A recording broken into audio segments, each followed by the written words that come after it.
trying to touch the States this time. 2020 would. I gotta show him I can still rap though. Now I'm in the game, I was on the bench. First I was renting, now I'm collecting rent. First it was the Beamer, now I want the Benz. Spending all the back like here I go again. Outside since the chirp, now the camera phone. Told you I'ma make, keep the channels on. Why you acting different when the camera's on?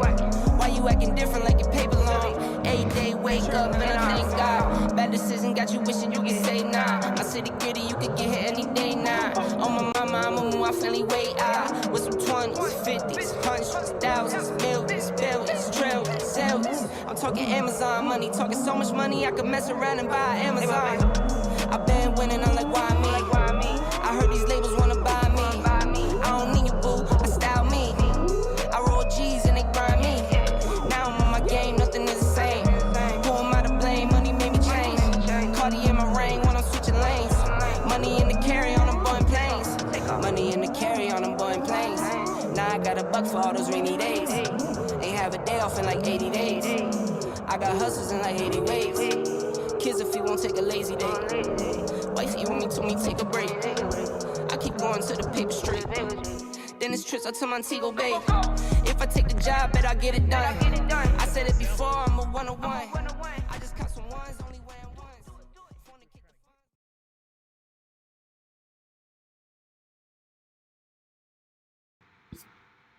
What's up, friends? RimmyTim here in the house. We are just hanging out for some casual building and repairs, and who knows, I might get into some EdgeTX tonight, maybe. So let me find some music for us to hang out to, and then it's just going to be a chill stream. If you don't know who I am, my name is Daniel. I go by RimmyTim. I also go by the FPV Mentor. So what that means is I'm here for you, to help you, to support you in your FPV journey. And if you have any questions for me, let me know. Drop them in the chat, tag me with my name, Rimmy_Tim, and I'll be happy to answer your questions there. I also do one-on-one mentoring services on the side where just send me a message on any social media platform or on my Discord. All of those links are at fpvmentor.com. If you want to reach out to me with your question, no matter where you are in your FPV career, let me know what you got. I'll be happy to help you along the way, and we'll just work together to get you from where you are to where you want to be, no matter what that looks like. So give me 1 second while I find some music for us, and we'll get started. If you have any questions in the chat, like Jackalope does, asking how'd the latest loaf turn out. Jackalope, pretty good. I'd give it like an 8.5 out of 10. Yeah, pretty tasty. Pretty tasty. For those who don't know what that's about, that was a noise out of my window. For those who don't know what that's all about, I am learning how to bake bread. Let me start up some music here, and we'll man, it's good to see so many people here. What's up, Borked, June Loco, Northern Tier, Flush, Apache Smoke, Wounded Sniper, welcome, sir, good morning. Riot 9, Jackalope, Dan636, Family Guyver, good to see you, friend.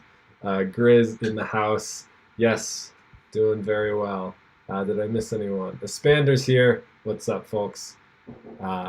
Pleasure to have each and every one of you. Grizz, thanks for the new sub. Appreciate you, man.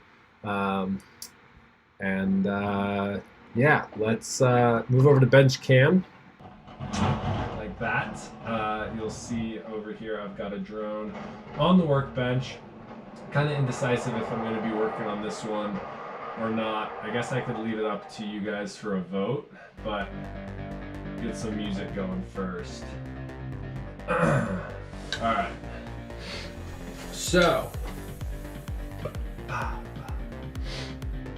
Yeah, this will work. No worries, Grizz. I appreciate you clicking that subscribe button. Okay, yeah, just jump into it. What's up, Glenn? How you doing, man? Taylor, good to see you. All right, so this is a little guy that I basically won piece by piece on Ciotti's giveaways, believe it or not. The motors, the frame. I think I don't know what's going on outside my window. Give me 1 second. All right. I'm gonna close that temporarily. It's too hot in here to keep the windows closed for long. I think oh, I realize what it is. It's a snow plow. We got a little bit of snow this afternoon and they're probably just clearing the roads. These are the RC & Power 1506 4300 kV motors with the nice pink and blue. So I won the motors on a Ciotti stream. I think I won the race wire and definitely the frame. This is actually a frame designed by Sky Roller Coaster or whatever his Instagram is. Scott is his name. I used to race with him all the time. He's based out of near Greenville, South Carolina, and he designed this. It's called the Bambi Raptor. Sick little stretched X 3-inch racer frame. And I just built this thing up to be a super fast, fun 3-inch, no HD, nothing like that. But I built it up and it flew horribly, so I swapped out the stack screws for gummy screws, and I'm kind of regretting that decision because it's a pin mounted board. So I'm just gonna start pulling this apart and we'll talk through it as I do so. I think the goal for this is to swap out the VTX for this HGLRC Zeus VTX Nano VTX. Despite me kind of hating everything that HGLRC does, I think this guy has higher output power than the current VTX on here, and it has I want to say that's 16 by 16 and 20 by 20 mounting, so I should be able to mount this on the stack. We'll see. But I'm basically just going to work on redoing all of the stack hardware in here. So that might take some time and frustration to kind of work through all of that, but I'm going to try and have patience and do it anyways. What's snow? Riot 9 asks.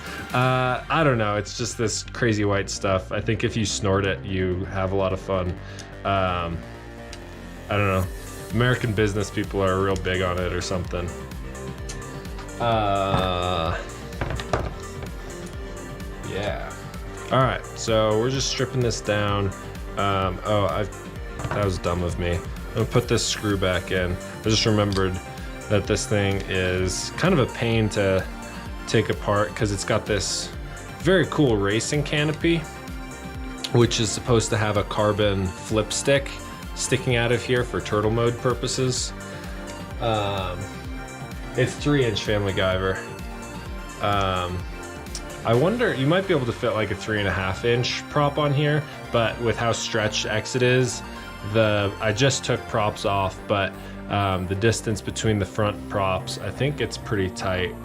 I'm pretty sure he makes a 4-inch version of his Raptor frame. He also makes like a 5-inch version. He's designed a number of racing frames, and they're all kind of similar in concept to these. I should see if he has a website and push you guys towards that, but he's just doing small. I mean, as far as I know, he's probably not even accepting orders anymore. It was just like a limited time, like friends of his could order his frame kind of thing, as far as I'm aware. I could be wrong, but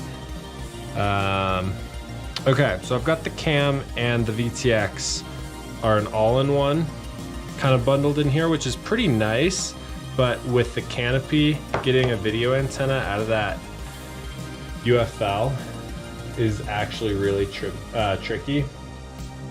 Yeah, it's a very gangly frame. I've never been a huge fan of StretchX, to be honest. I used to race a lot, and I hate it now. So this thing is more just for fun. I swear, when I had this thing flying, it like the vibration it had, because these motors are so dang notchy.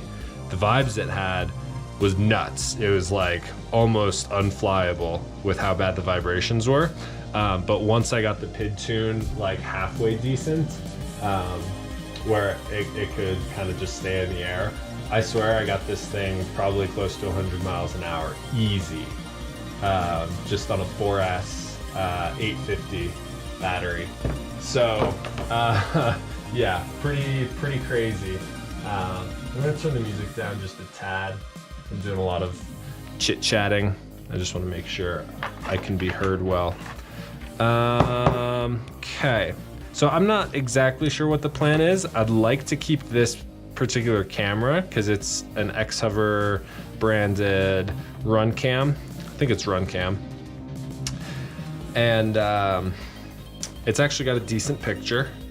I have a few other cameras that I could throw in here if I needed to.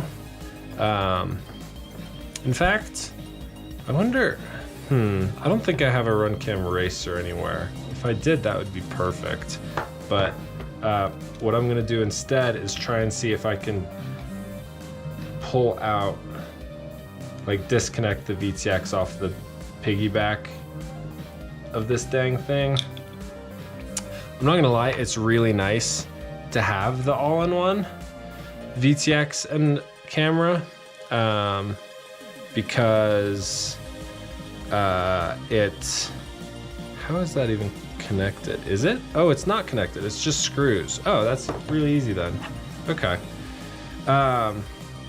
It's really nice to have the all-in-one because it just sits in the pod and it doesn't get like it doesn't take up any more room really than just the camera. But I don't know anything about this VTX. I think it might have smart audio, but I don't know how to hook that up. It's just kind of, I think it's pretty low power. You know, before I take this off, I'm gonna compare some stats. Come over to the desktop with me real quick, guys.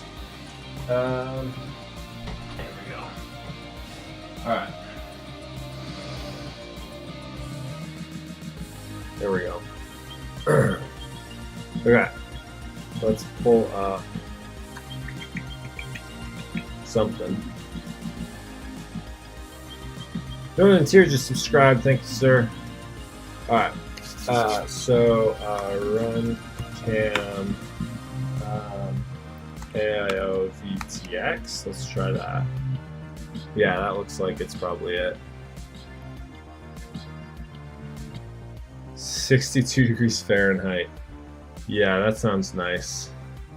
Okay, this is definitely it. TX200, so I'm guessing it's a 200 milliwatt max output. Channel band 25 or 200 milliwatts, 5 volts. Yeah. 2.5 grams with antenna. And it just came with a little whip antenna. Meant to nestle on the back of a microcam. Then the other one I have is the HGLRC, what's it called? VTX. Oh, Zeus. It's the Zeus. Hold on. ZEUS. Nano VTX. That's the one. Okay. 350 milliwatts, so right up front it has more output power, which is nice, especially since I don't have any plans to race with this thing. Includes 16, 20, and 25 millimeter mounting. The one I have has the outermost mounting holes broken off, so it's only 16 and 20. That looks like M3 holes on the 20 mil, which I'm using M2 hardware, so it's only so helpful. But it has a built-in microphone. That's actually kind of nice. It takes 5 volts. What else? Yeah, goes up to 350 milliwatts, and that's kind of all I need to know. So I'm gonna see if I can fit this thing in, and if not the end of the world. I know I can figure out smart audio. I typically use smart audio from the VTX straight to, oh, that's the other thing. That's why, that I just remembered. That's the main reason I wanted to switch this thing over. This Runcam guy, so it uses Tramp telemetry. There it is. It's right there in the tiny little diagram. I don't know how to zoom that in, but that green wire, there it is, IRC Tramp. So if I were to use the smart audio or the Tramp telemetry from this Runcam VTX, I would have to hook it up to my flight controller. But that's not my preferred method. My preferred method is, what's up, Riot9? You saying like my screen's low res? Or what? Or are you just talking to someone else? Anyways, yeah, let me know if you guys can't see my screen very well. The HDLRC, I believe, uses smart audio. I should double check that before I commit to anything. Built-in mic.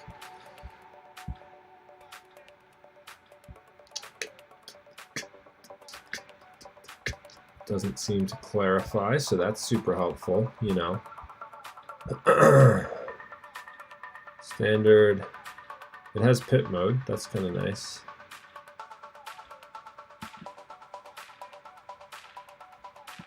Does it say on the unit itself?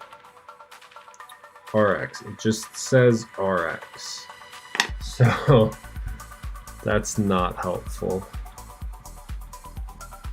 Am I missing something? Why doesn't it say stream is fine, the HDLRC site has low res images? Gotcha.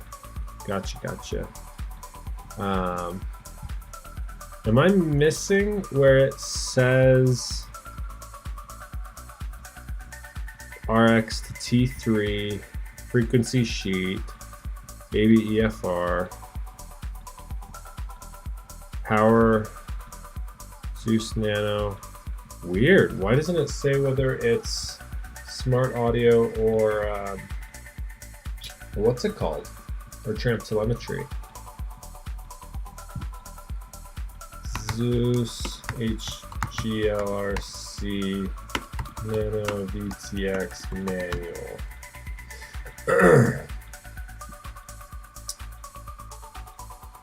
Nope, that's just the product page. I mean, this kind of looks like not really the manual, but definitely advertising content. Here we go. IPEX, 5 volt, built-in microphone, CE certified. Oh no! It uses Tramp telemetry as well. Dang! Oh, I was so looking forward to being able to connect that. So here's the reason I'm upset about that. My typical method. Come on. My typical method for, oh, you guys lose the music with this scene. I don't know why that is. Oh well. My typical method for setting up smart audio control is to wire the smart audio wire on the VTX straight to channel 3 or 4 on my Crossfire receiver. So I totally bypass the flight controller, and then in my Crossfire Lua script on my radio, I can just modulate the band, channel, and power settings using the radio's Lua script. So I can just leave that page pulled up at all times. Anytime I want to change the band and channel, I can set that up before I even power on the quad.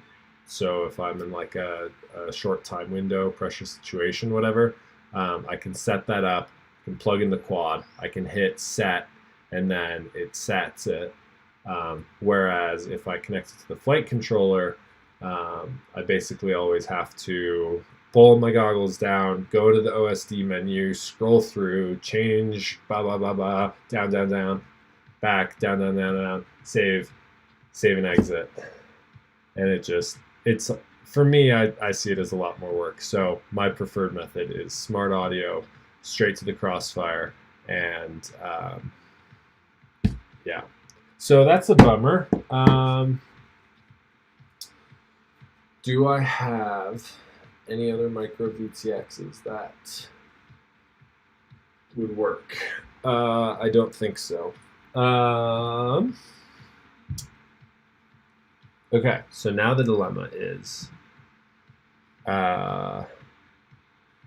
do I even have an available UART on this bad boy? I see a DSMX pin and I see an S-Bus pad. So yeah, hypothetically, I do. VTX. Okay, so now the question becomes, where do I want to mount my antenna? And I don't know the answer to that. So let's come back to bench cam and get the music back. All right. So the way I've had this quad with the camera and VTX tucked away in this nifty little pod here is that the antenna is like right here, and then it's trying to like come out the top. Now, I was trying to find a way to redesign this where there's basically a hole in here where I could pop the little whip antenna out the top, or make a larger hole and nestle in one of those like tiny little stubby. I have one sitting around here somewhere. I don't know where it is right now. But one of those tiny little stubby circular polarized antennas, so I get the better performance of the circular polarized. But this is such a nice print. It's like printed in hard nylon. It seems super durable. So I almost don't want to print my own thing because I don't have any nylon to print in. So I'd be printing in TPU most likely, which would be less durable, I think. So yeah, I'm conflicted. The other option is, since there's no good way to mount the antenna with this camera or with this VTX, the backpack VTX, because it just kind of flops around underneath the canopy a little bit. If I go with the stack mounted VTX, that opens opportunities for me to get it back to the rear standoff and maybe get a vertical mount or an arm mount or something like that, or I could even print off a little something. There's plenty of space on this rear standoff to be able to print just a tiny little 45-degree angle, something to jut off the back of there. So I think that's what I'm gonna go with. I'm kind of indecisive, but I'm just gonna make the call that I'm going to use the Zeus and just figure it out. Figure the rest out as I go along. Whoops, that is tiny hardware. I am going to hold on to this Runcam VTX for maybe a rainy day where I want this backpack function, because it's not too bad, if I'm being honest. Okay, did these come out?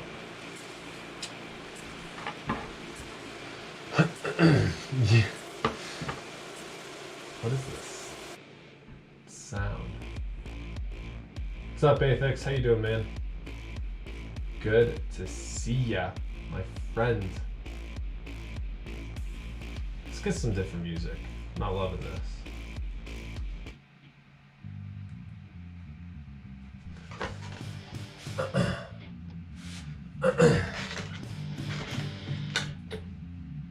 Oh, there's your question. Yeah, Aphex. It's a Sky frame. It's the Bambi Raptor, his 3-inch racer. Yeah. You know. I won it from Ciotti, but I used to race with Sky all the dang time back in my racing days. All right, I don't love this either.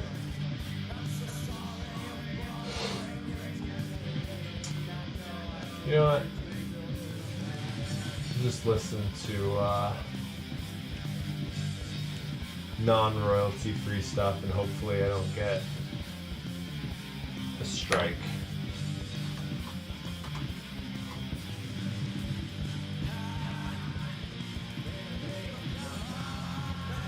Give me a second, folks.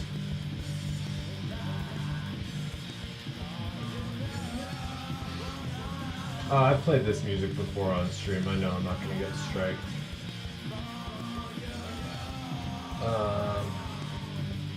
Yeah, this is good stuff. Yeah, that's what I figured, Aphex. I figured you probably knew Sky. Good old Scott. Yeah, he was one of my like earlier friends in this hobby, just because he would always come up to the Asheville races, and then eventually I started going down to the Greenville races, and he was always at both of those, both Asheville and Greenville. Whoops. Okay, don't want to take those off. So just pulling the sensor off of this bad boy. Yeah, don't want to do that.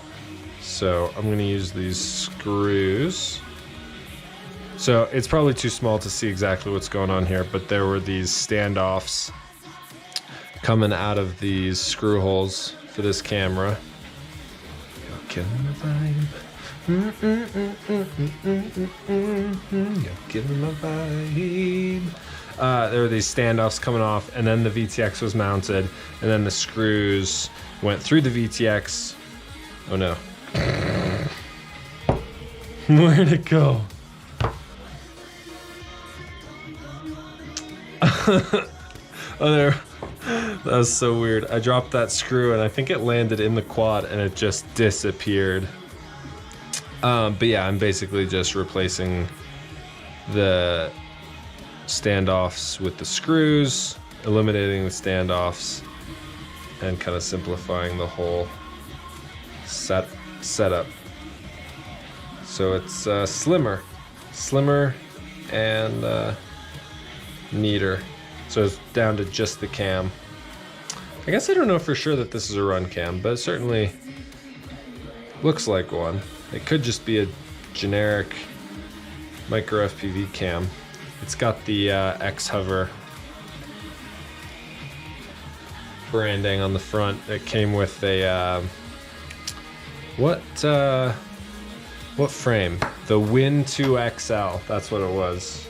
I got that as a bind and fly, and this was the camera, and the VTX backpack came along with that, which really was kind of subpar for that whole rig. Was kind of less than ideal. June Loco, no, I'm still all on analog. Unfortunately, my budget is not friendly to DJI or Sharkbite right now. But it's also scary to me anyways, because like, what was it? Just a couple months ago, like, we weren't sure if DJI was going to continue like producing cameras and VTXs, and like we knew Caddx had our back maybe, but like it seemed very unpredictable, so I kind of didn't trust that,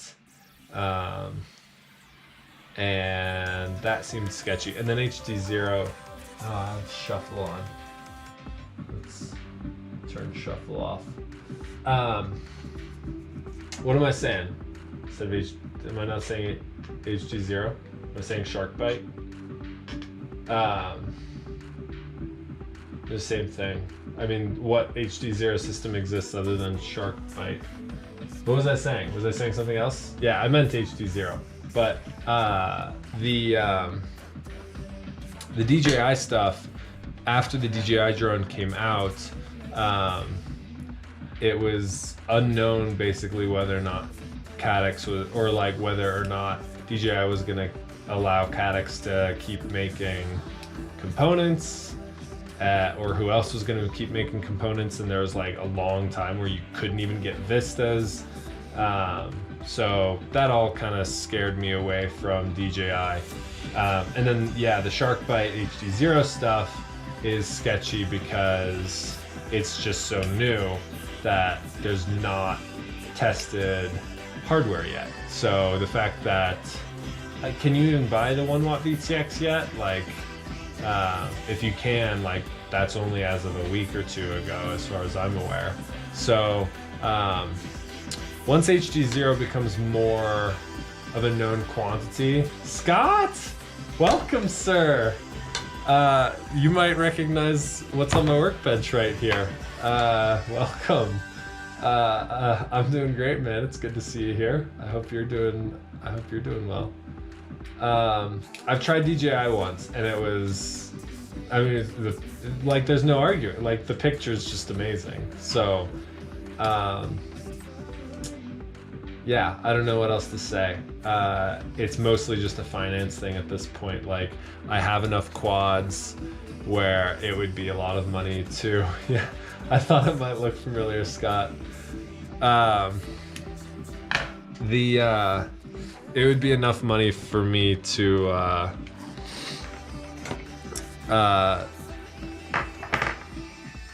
convert enough quads over to DJI or HD0 for that matter to like scrap all my analog gear just to go over to that. The other side of it is I do some long range flying, and analog is just a known quantity for me, where I can go to, like, I can go a mile without even thinking about it. And on digital, I know you can go those distances and much further, but it's just it's all just less tested. And for long range, DJI obviously has a hard limit. I'm probably not going to be pushing past that limit either way, but it's still, it just makes me nervous to know that the limit exists, whereas analog stuff just slowly fades out, and that is something that I know how to work around. It's not perfect, but it's something I know how to work around. So that's all I'll say on that. But yeah, even if I really wanted to, I just don't have the money to right now to swap over, especially to DJI. Like, I'd have to buy, with HD0 at least I can keep using my Fatsharks. All right.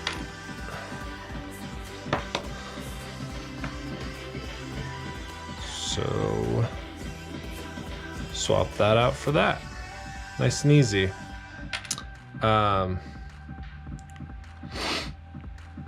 Yeah, but with DJI I'd have to spend $550 on a whole new set of goggles, and that's just not on the cards for me right now.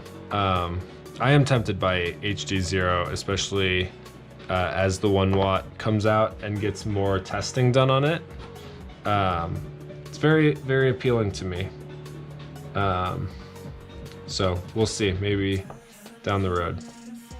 I hope more. Like, I'm excited to see where HD0 goes, especially with what's his name, Carl, announcing the goggles, like the specific digital goggles that he's going to be making for that. Those look really appealing. And as more companies jump on board and start helping in designing and manufacturing hardware, like if we got anyone else to make VTXs, that would be awesome. If we could get some sort of like 20 by 20 mount Caddx Vista style HD0 VTX, that would be that'd be awesome. Or if we could, I don't know. There's a long way to go. Specifically with HD0, DJI it's there, and it's awesome. It's just expensive. HD0 is still in the works. And then Orca just announced their whole thing, and that's exciting, but also, oh yeah, no doubt that goggle is going to be very expensive.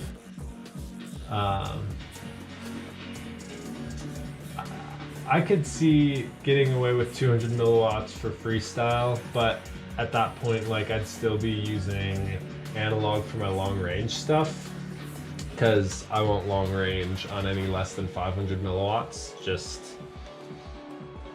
what it is. Yeah, a 500 milliwatt would be like right around that 500, 600 milliwatt mark. Like, that's what a lot of people are running for freestyle anyways. So yeah, if they could get something like that, but it has to be like small enough to fit in most frames, and 30 by 30 isn't really there, because you're basically guaranteeing that you're gonna have to make that flight stack even taller, and most people aren't willing to sacrifice their deck height. At least most people that I'm talking to. Most people are still trying to slam their decks for that good center of gravity. I'm right on board with them, so I just don't see it ultimately taking over the market unless they figure out a way to make like a 20 by 20 platform.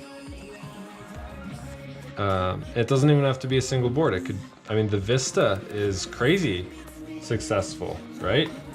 Like, people don't seem to think of it as a sacrifice to run the Vista. When you're running the Air unit, everybody's like, yeah, too big, not enough room in my build for an Air unit, and I get that. Especially since it apparently doesn't even like to record HD footage, so is it even worth it? Yeah, like, everybody's on board with the Vista, and I get it. Like, it totally makes sense. 20 by 20, dual stack, most frames. Like, I'm looking at all my 5-inch frames, even my 4-inch frame maybe, and then definitely like my 7-inch frame and my Cinewoop. Like, all of those frames on my wall here could fit a Vista. So 20 by 20, but tall, like the same height as a flight stack. But if you're giving me 30 by 30 and telling me that I have to put it on top of my pre-existing flight stack, that's not gonna work for most people. Okay, I just realized that I have no clue how I'm gonna make this stack work now.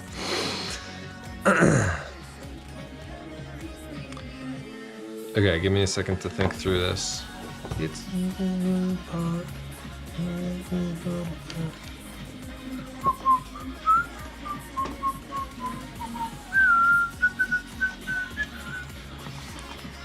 because I don't have any 2mm long spacers, and that's what I need here. like threaded spacers, I mean. Hollow threaded spacers. Okay. Let me figure this out. I don't want to go back to hard mounting the whole stack.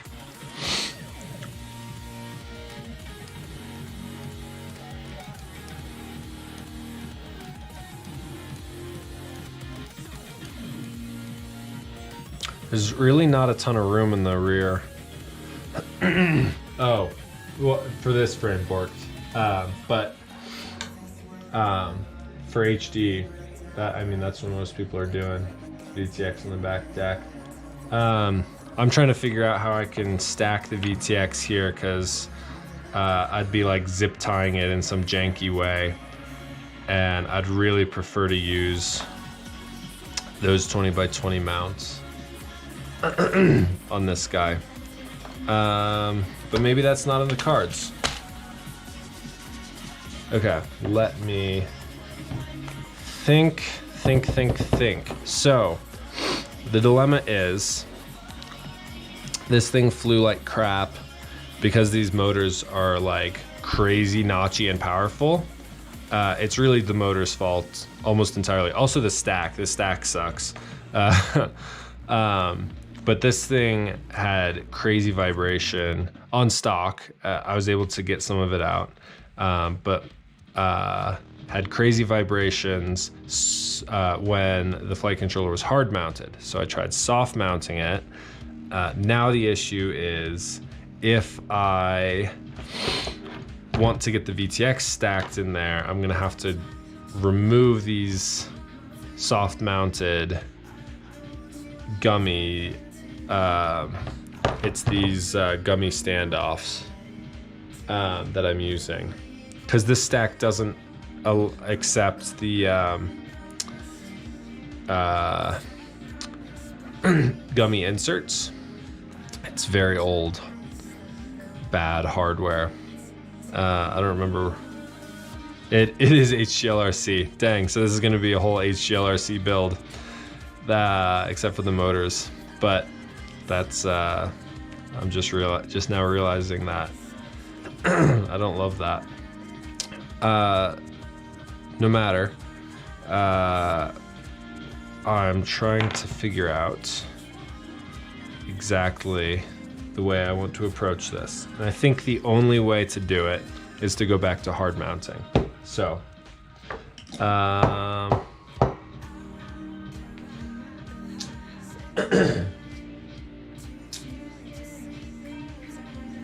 yeah, I could double side sticky tape it, but the whole thing I was trying to do, so I had, Scott, I had this cam with the VTX piggyback on it, and that was just in the pod, and that was like super nice the way that tucked in there.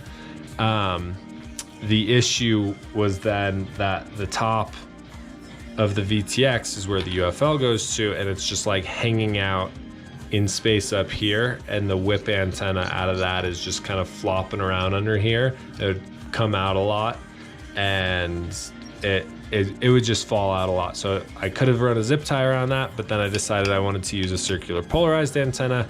I didn't want to redesign and reprint the whole thing to fit a tiny little stubby UFL circular polarized antenna. Let me find the antenna that I was going to use, because Scott, while you're in here, you might have an idea for me that would satisfy what I'm trying to achieve here. If not, no big deal, because I've been thinking about this for a while and I haven't come up with any solutions, so I don't expect you to come up with one in 2 minutes. I don't know where the antenna will be.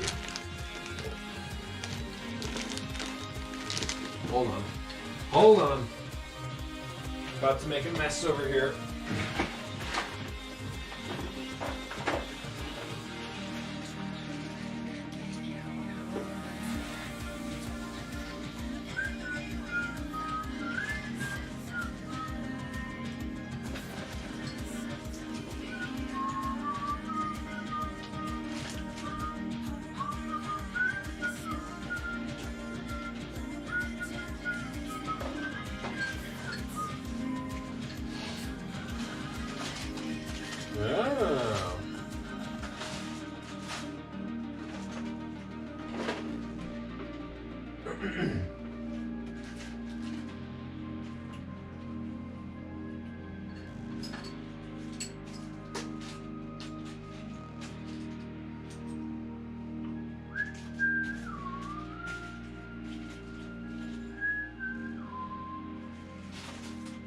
All right, hold on. All right, I'm coming back. Sorry, folks. Found a lot of stuff. Not what I was looking for, but that's okay. What I found was 3 miscellaneous microcams. Where did I get a Fox ear cam? I have never bought a Fox ear cam a single day in my life. And 2 Caddx cams. The other thing I found was a 3rd set of these M2 gummies. So, hypothetically, I could use gummies the whole way up. The risk in that is this is a pin-mounted ESC to flight controller connection, and using gummies between the 2 of them is how I just previously had it. However, I never flew it like that. I built it up like that, and I know that if you crash it like that, you're gonna bend or break these pins off. So that's a risk, but honestly, it's a risk that I might be willing to take.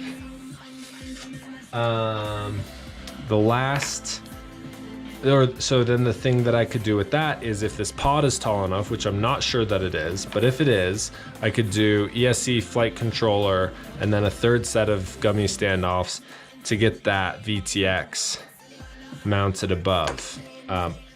I'm gonna try that, because why not? It seems really dumb, and it's just gonna be one like very rubbery stack, and I'm sure the flight controller is probably gonna get some weird, bad vibration just from the stack being too soft mounted.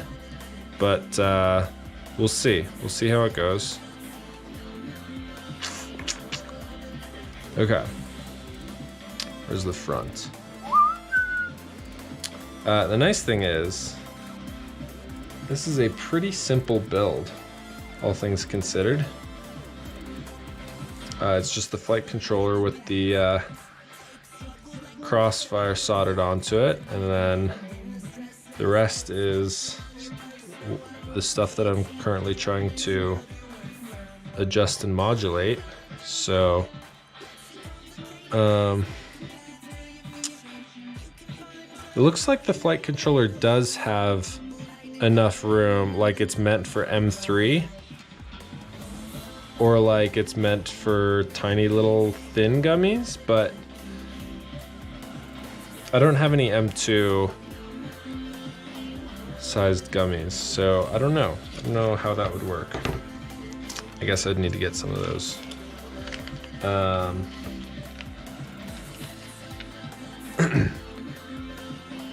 Anyways, let's see how high the stack goes with a 3rd level and see how dumb this looks. Oh, why is that not? Oh boy. Why does that not want to thread on any further? There's no way it's that shallow. Must be cross-threading it. Nope, it's just that shallow. Okay, well that's absurd. That's gonna be really hard for you guys to see. There it is. You see that space? I can't tighten that one down onto the next screw any tighter. Also, yeah, look at the wobble that this stack has this high up. That's absurd. So that's not an option, really. Am I doing this wrong? This should thread in further. There we go. Okay, not all the way, so I might need some washers. But that one went in more. Okay, I'll need to add washers, but I'm just test fitting this. So, bear with me. It must be this one. There must be something inside of there.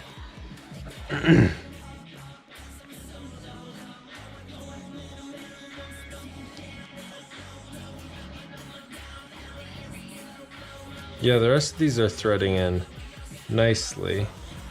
I guess this only needs 2. Now that I remember. So it doesn't need all 4, so that works out. And then this is M3, so I'll have to get some, what is it, 18 gauge wire or something to seat in there. To really nestle that in. But again, I'm just test fitting currently. So that gives enough space between the two, but especially without any spacers or anything, it is very wobbly right now. So I'm just gonna test fit with the canopy. There we go.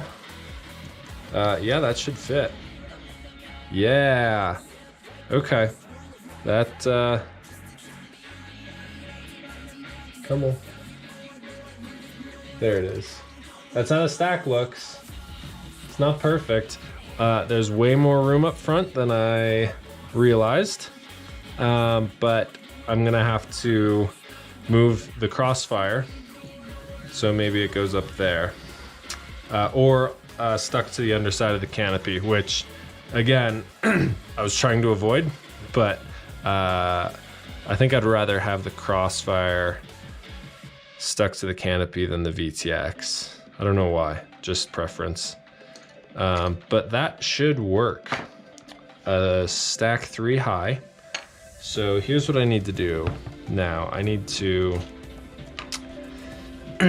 see if I can secure this thing by adding some washers, because there's just a tiny bit of space.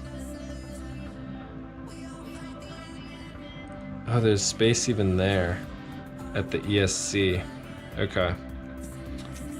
So let's do this all again. Hopefully these little metal washers.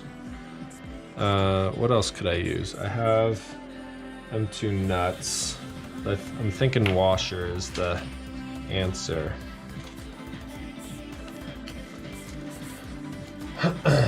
What's going on in the chat?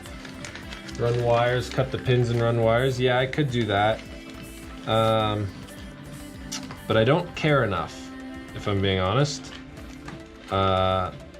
This build is, it's just a fun park flyer for me. It's not gonna be a hard basher. It's not gonna be carrying any valuable payload like an HD cam. It's not really flight like crucial. It's just kind of there for a good time. So I'm willing to make some sacrifices to achieve that. All right, let's see if I can make this work. Whoops.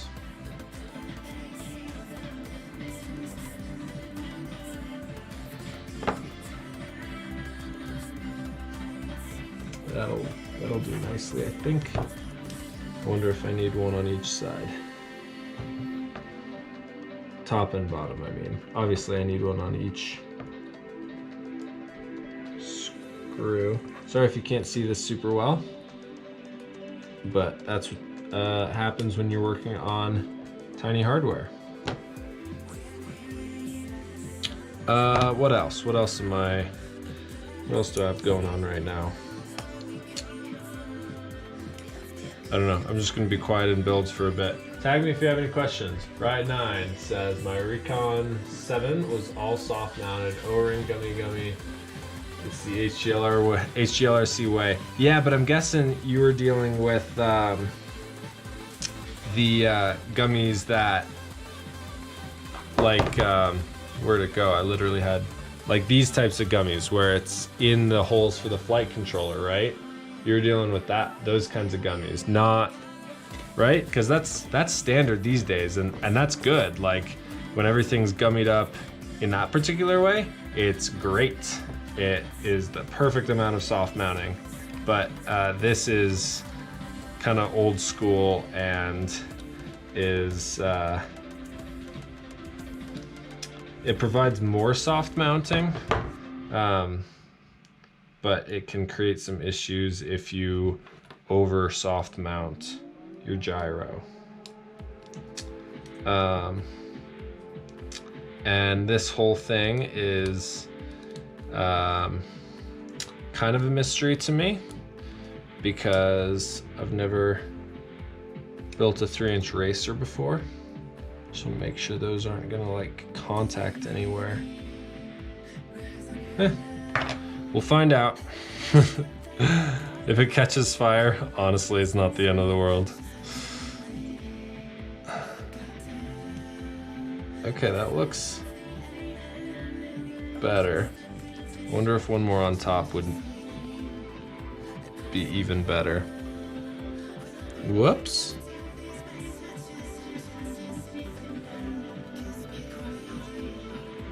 Yeah, that should be the best option. Although that's definitely contacting some like capacitors, and it's metal.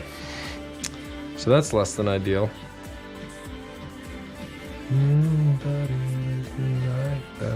Actually, I can kind of push it off to the other side. I think I should be okay. We'll try it. I'll plug it in with a smoke stopper.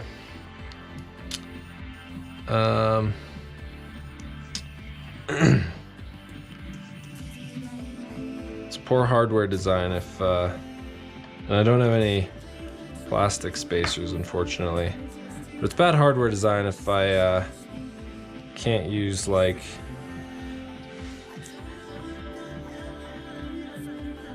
I don't know what I'm saying, metal hardware to mount this thing. Okay, that is nice and secure. So now on to the next level, which is another layer of washer and the flight controller. But I wish you did.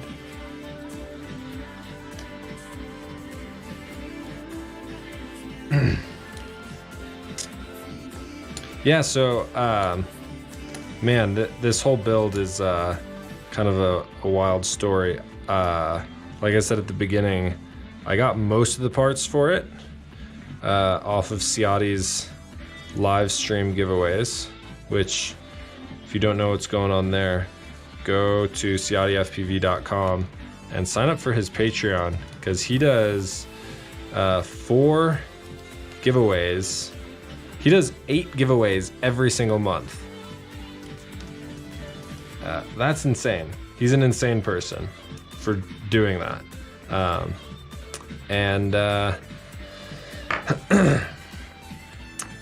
Yeah, so I've been signed up to his Patreon for a while and have won my fair share of goodies, including this frame and these motors and some electronics and whatnot, and it's awesome.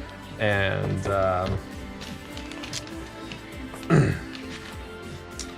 the result is a rig that I have barely any money invested in, that I've slowly built up over time to the point where it could fly. I took it out and flew it. It was insanely fast, but not very smooth. So I did some tuning, then changed some hardware, then kind of forgot about it. I haven't flown it in a while. Cause again, I have like nothing invested in this quad. And I don't do any racing. Oh boy. Yeah, this is all like way too close to these for comfort. But, oh, I only need that on 2 of them. It's top and bottom, actually. Yeah, okay. Whoops! Okay, let me pick which way I'm mounting this. So many washers. This thing's a mess. But yeah, end result is like, when I did get out and maiden it, which is all I've done. I maidened it, I came back and rebuilt the stack with soft mounts, and I was like, yeah, this will help, and then I haven't flown it since.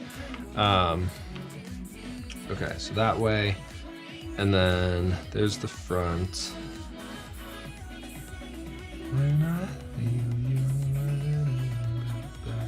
Okay, I think I want that way. I guess I could do that way as well, but I think that way makes sense. So those two corners.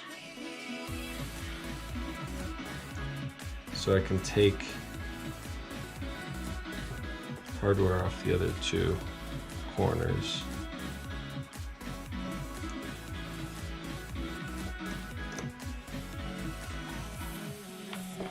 When I feel you.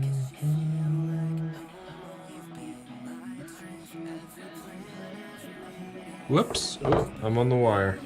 I thought I was pinching something.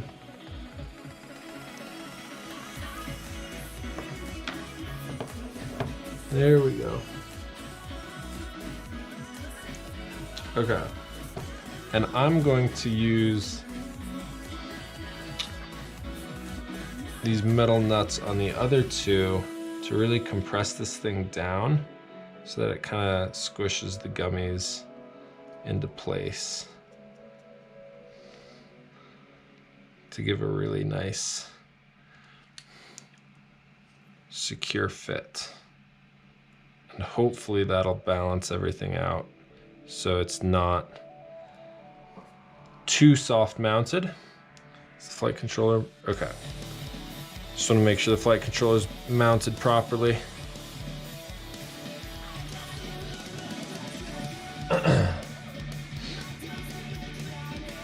Frames from 2018. Yeah, I knew this thing was pretty dated. Like I said, I've been really slow about actually getting it built. And it was the whole thing where like, you sent it to Ciotti for a giveaway.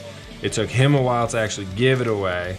I won it, and then it kind of sat in a bucket for a while of like extra parts that I had. And then I finally got around to, I'm gonna fry something with these washers, I just know it. And then, yeah, eventually got around to building it, and then built it, and then had to rebuild it, and then, you know, just good stuff. So, very slow process to get this thing flying right. But hopefully this is the end of it. Okay, so now I've got to find out which wire gauge perfectly fits in an M3 hole. And I want to say it's 18 gauge, but I might be wrong. And if it is, I have to find some of that specific gauge of wire. Where's my wire bag? My hardware bag. What is this? This is 16 gauge. I think it's a little too thick. I bet it could work. So what I'm talking about here, if you don't know, yeah, it's got to be 18 gauge. Dang. Okay.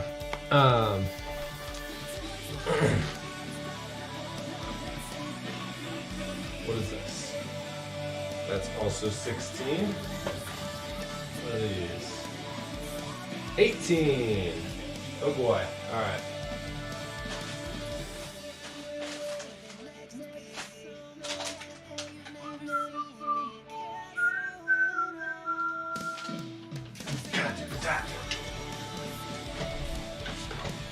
All right. So if you don't know what I'm talking about, I'm about to show you. If you don't have M2 to M3 adapter gummies or grommets or adapters in general, 18 gauge silicone wire, the silicone shielding, oh no, that's too narrow. Is it 16 gauge? Where'd my 16 gauge go? All right, we're trying 16 gauge. Some gauge of silicone wire.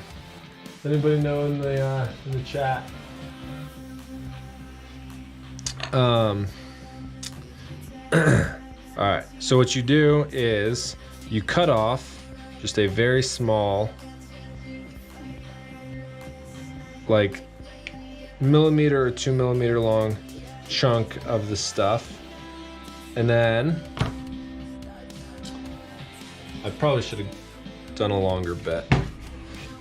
And then you pull out the actual wire threads inside. All right, I'm redoing this. That's the nice thing, is I only wasted a tiny amount. I'm actually gonna do it. So here's the right way to do it. Either side works, but the right way to do it is to very gently, like you're stripping the wire. You can do it with your fingernail. And then normally when you strip a wire, the end result is the stripped wire. In this instance, the end result is the tiny little piece of stripped silicone.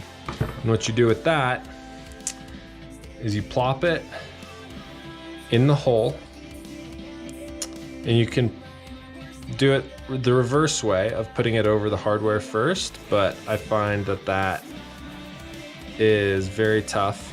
So now we've got, sorry, trying to work with my lighting here. You've got one hole that's empty and the other hole that has a gummy in it, making the hole an M2 soft mounted hole. And then you just do that one more time for the other side. If you're doing it for like a flight controller or something, you do it 4 times. So you just strip off a couple millimeters, and again, you've got that, and then you can just cut that excess part off or keep it, just twist it together so it's neat. And then don't lose the tiny piece, because that's what you want. And stuff that through the hole. Nice. And then as you mount it to the hardware, you have to like kind of support it. Which way was I going with this? That way, I think. Because otherwise, unlike these flight controller gummies that flare out on either end, as you push those on, they don't risk coming out. These are just straight through the hole. They have no support on the 2 sides. So you have to like support it. Otherwise it'll just pop out as you're pushing it over the hardware.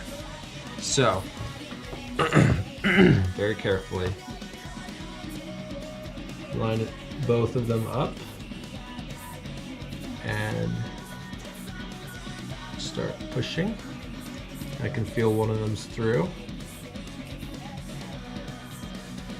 The other one's struggling. There we go. Whoops. Okay, it's starting to come out a bit. Not the end of the world if it does, because you can always try again, or both of them came out in this instance.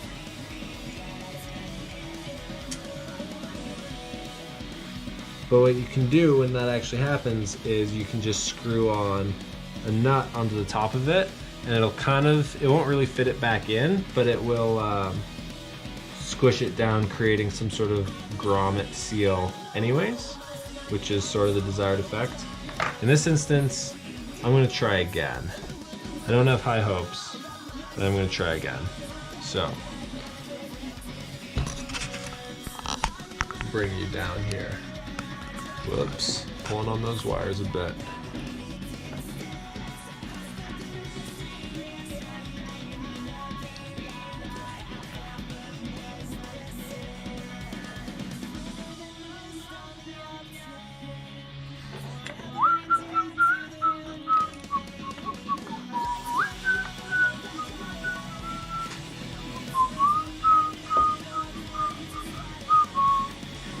Okay, I've realized that these actually do need another washer in there.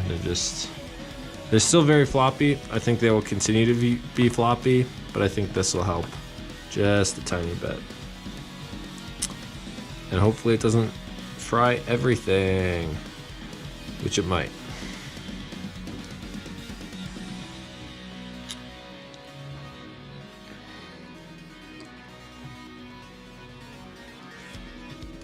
Because that is like riding up on that 5-volt pad.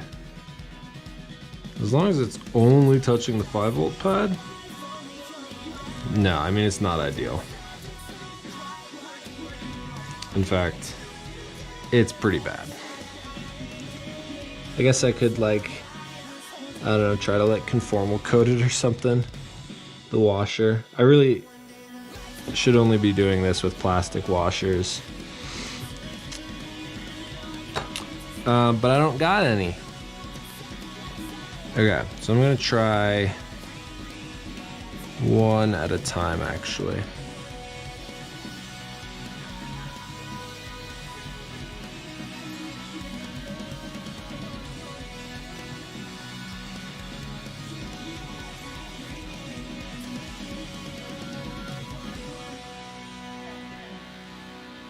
Okay, that one's working pretty well. And then what you want to do is, as quick as you can, get a nut on top of that and keep it threaded with the top of the thing so it doesn't want to slide out anymore. But I'm struggling with that right now.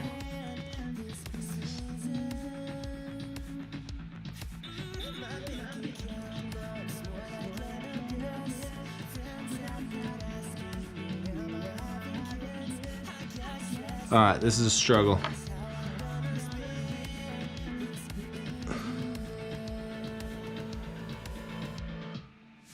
I'm just a little bit sick of living for the weekend.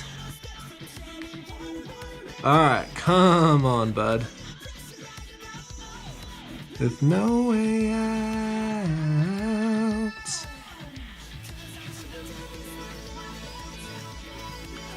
It's not one to go. There we go. I think it's threading now.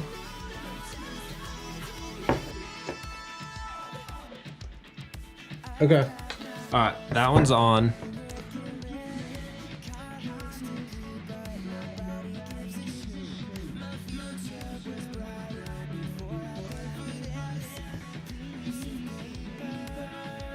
Now the other one.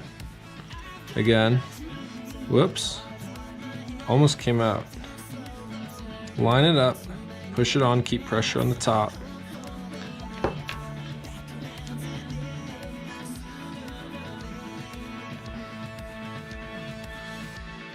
It's a tight fit. Oh no! Yep, came out. Try one more time.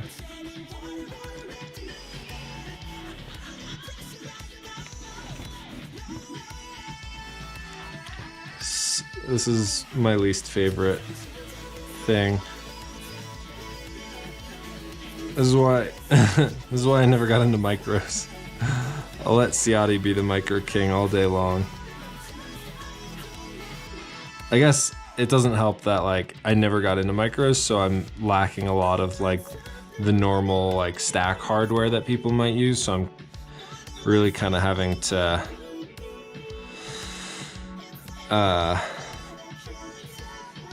I'm really kind of doing this on the fly.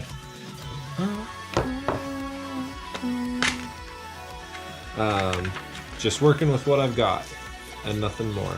And that's okay. But it's definitely more frustrating than it would be if I had the right gear.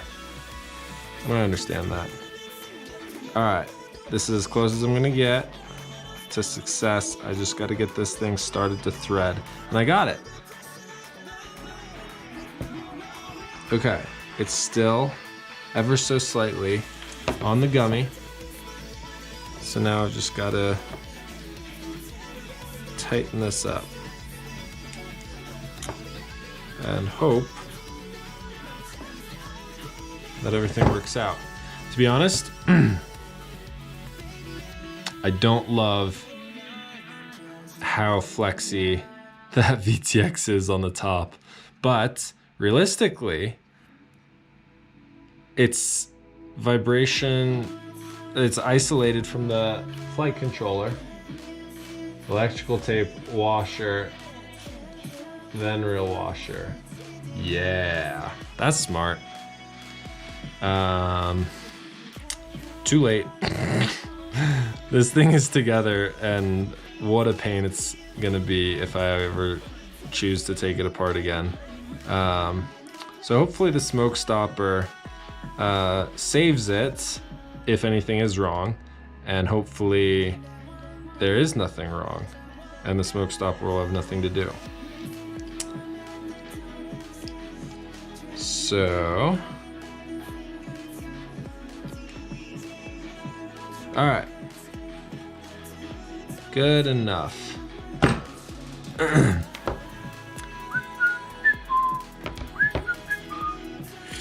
I might just like double-side sticky tape the Crossfire receiver kind of to the rear on top of the motor wires here, and like use a zip tie to kind of support it. I'm not entirely sure yet, because before I had it on top of the flight controller, and there's just not really room for that anymore. So there's more room up front now, and there's still room on the underside of the canopy. I'm just trying to figure out with the wiring as I currently have it what I could get away with. So we'll figure that out. I could also, if I need to lengthen this antenna, I've got options for that. Two turntables on a microchip. Okay, well, before I power this on, which I have to wire it up first, but before I power it on, I need to get a actual VTX antenna. Before I do any of that, I should be safe to test power.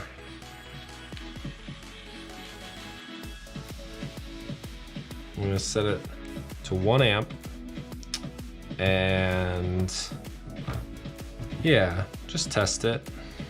Why not?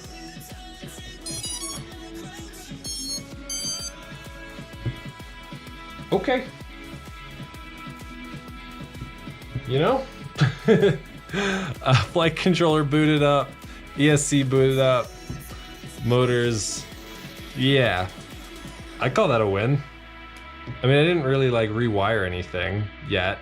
I was just worried about those washers, but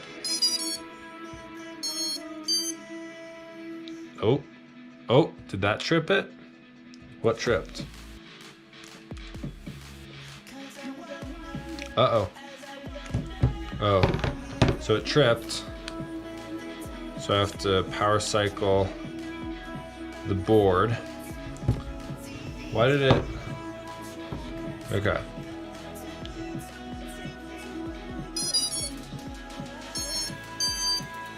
Okay. I'm guessing it's just the motor beeps that second time. All right. Good enough for me. All right. So now is time to solder up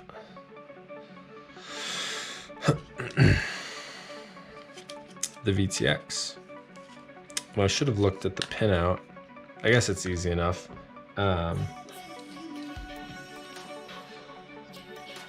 And I can kind of get under there to read it. White is RX, yellow is video. It's 5 volt and ground. And then what's the other ones? 5 volt and ground. So is that 5 volt out? Where did my wiring diagram in this puppy go?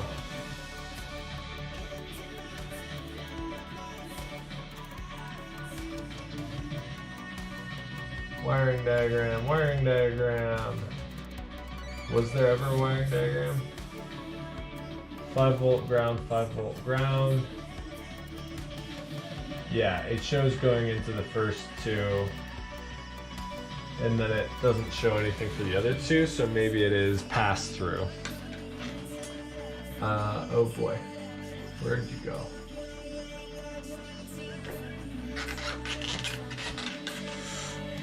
All right, wiring time. Now the nice thing is these pads for this are literally right underneath it, so I can just turn these around. I do need to rewire the camera as well, and they'll probably be sharing 5 volt and ground. So let's work left to right. Need my tweezers. Everything else can go off to the side. Move that off. Move that off. There's the cam.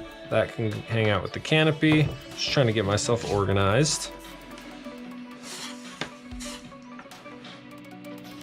for this very small soldering.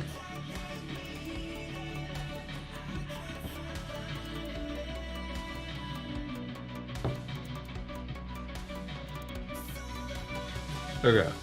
Honestly, I could trim those wires. I'm going to trim them just a tiny bit. Mostly just to make them even, but also they're just a tad bit longer than needed. They're actually way longer than needed, but I want a bit of slack and movement, so if I take the stack apart, everything can kind of hang out. What I haven't yet figured out is where this white wire is going. I've got a couple pads accessible.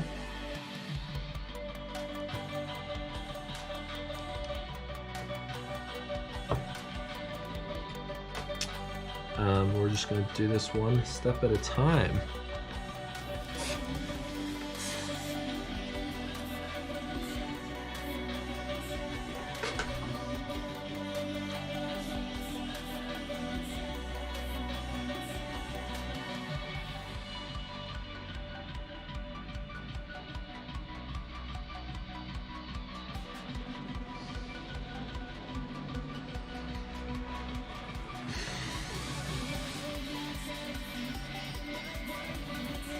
Alright. Trim those up a bit.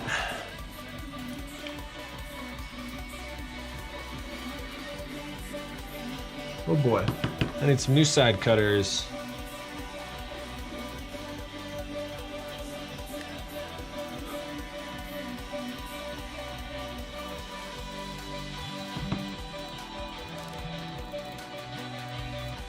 Good enough. All right, and then to clean up the camera harness, just a tad bit, so that I don't have excess solder and whatnot. Probably will anyways, but you know, one can try. Okay, so left to right on the flight controller, I have ground, camera, 5 volt, ground, EdgeTX, battery. I'm gonna skip. There's only one 5 volt pad, and both of these are 5 volt. Although the camera's probably VBAT, or I could swap to a VBAT camera. Whoops, just throwing stuff around. None of these have the, I guess this one doesn't either. I was gonna say none of these have the full-size lens. Honestly, that's fine. All right, I'm just gonna go for it. Start with the, is it really cam 5 volt? I should have taken a picture before, so I didn't have to pull up any wiring diagram for this flight controller. That's what it looks like. Yeah, it's got to be that. Ground, cam, 5 volt ground. I guess I could plug it in a multimeter. That's what I'm gonna do. Just double check. So this is first time plugging in a battery without a smoke stopper. I'm gonna select DC voltage. Can you guys see that? Okay, so it should be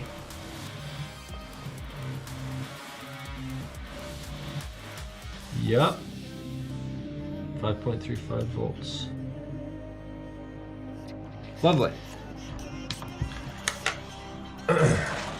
Was easy enough. That's why you always have a multimeter on hand. Very simple. So 5 volt, then ground. So here's what I've got to do. I could split up the ground, but you always want to combine ground between camera and VTX. So I'm going to combine the ground. But I only have access to one 5 volt pad here, so I've got to combine the 5 volt. So the result is I'm now combining both 5 volt and ground. And it just gets a little crowded, but that is okay.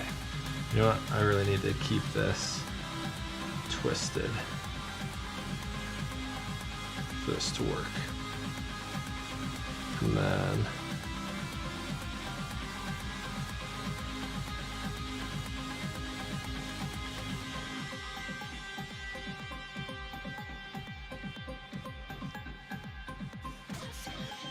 try my best.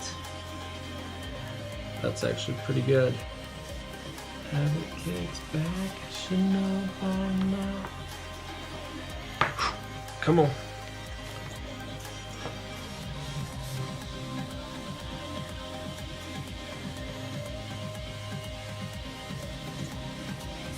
Okay, that is very messy, but it's on. I don't love it. Dang it. I hate this. I mean, it would stay, if I'm being honest. Like, it was good enough, but I'm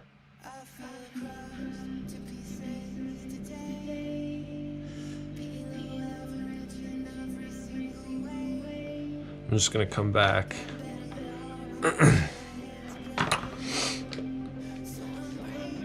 First with the flux pen.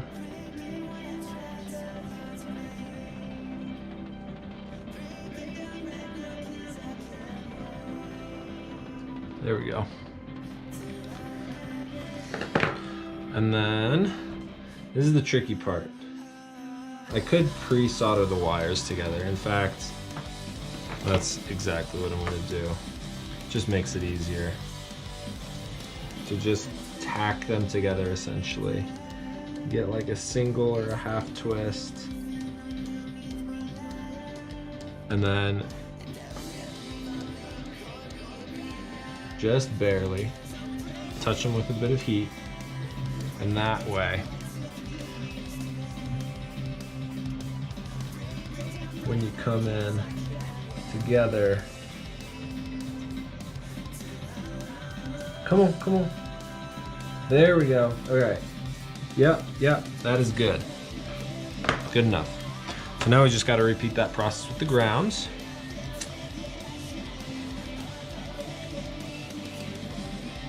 So that's going to look like this. And the VTX goes next to ground, so that'll be my yellow wire.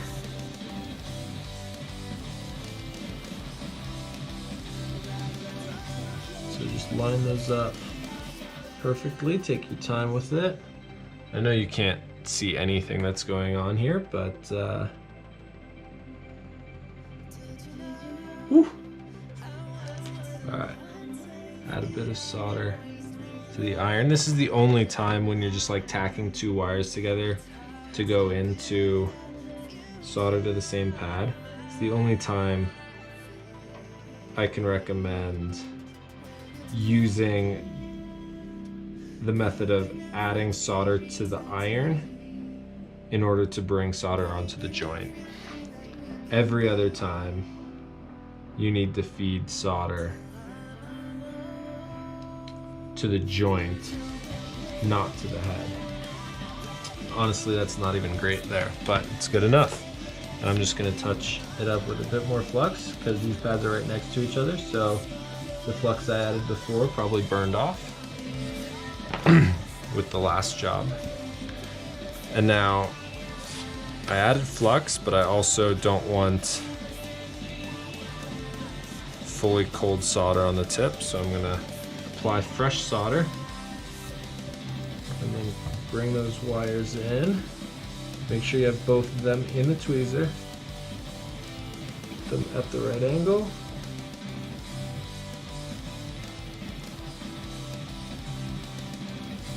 Yup, that'll do. What is wrong with that VTX pad? Why does it look gross? Oh, no reason. All right, then yellow wire.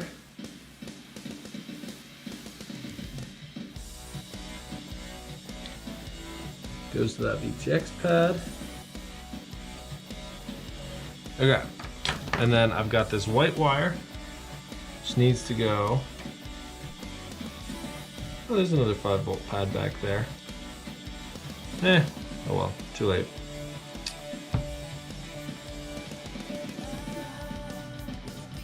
RSSI current.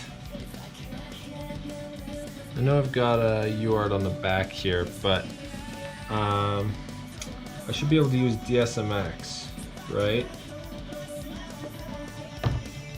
As the UART for this bad boy. It's certainly what I'm going to try. And if not, it's easy enough to undo. The difficult part would be soldering it up somewhere else. So this will take me all of 3 seconds. And then if I have to redo it, then I'll accept that I have to do that work later. But I'll keep the wire full length, but I'm going to wrap it around and then bring it under and around. Yeah, like that. That's nice. All right, I guess, no, I'm not left-hand soldering.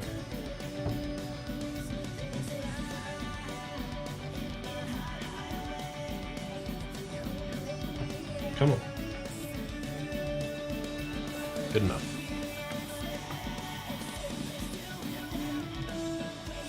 These wires are so small, you really only need the tiniest amount of heat to get a really good joint. So I'm running at 300 Celsius and literally like a fraction of a second on these tiny wires and pads to make things happen.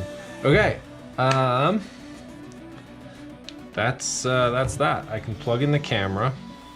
Obviously I need to like mount stuff up, which is going to be its own struggle.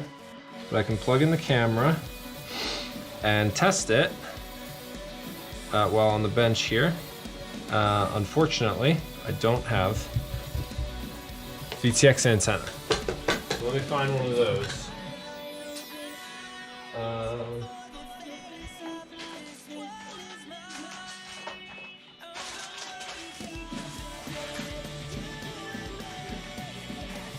I know I have something to test with, but I want something on there to actually run.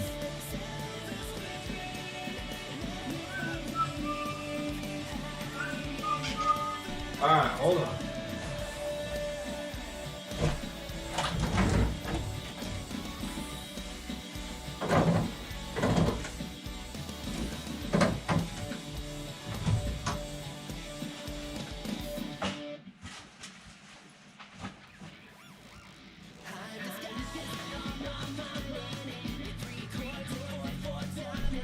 I feel like it's gotta be in this bin. Everything's in this bin. And I'll probably find it in an instant. Or not.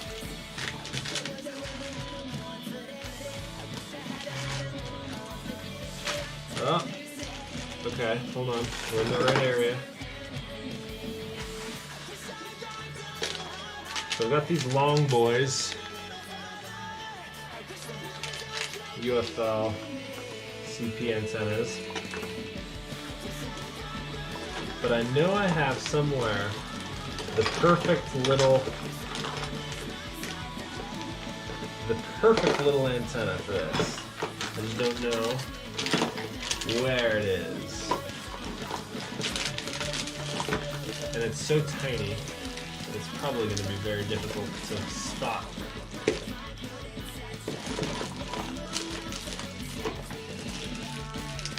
It's got to be in this pile, right? That's not it. I've got so many antennas right here. Like, it's got to be in with these, right? Come on. 1, 2. No, that's just an adapter. Like, look at all these. That's those are both MMCX, but like, you get the idea. I'm like swimming in these UFL. There's 3 UFL antennas and 2 MMCX things.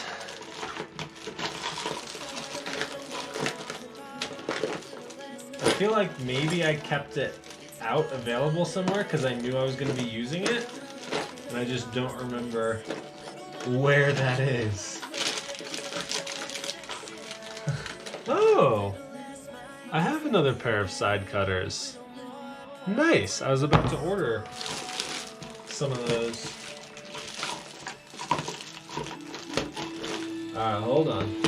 Just look one more second before I move on.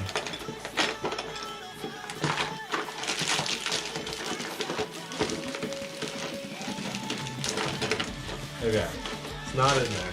It's not. Where would it be?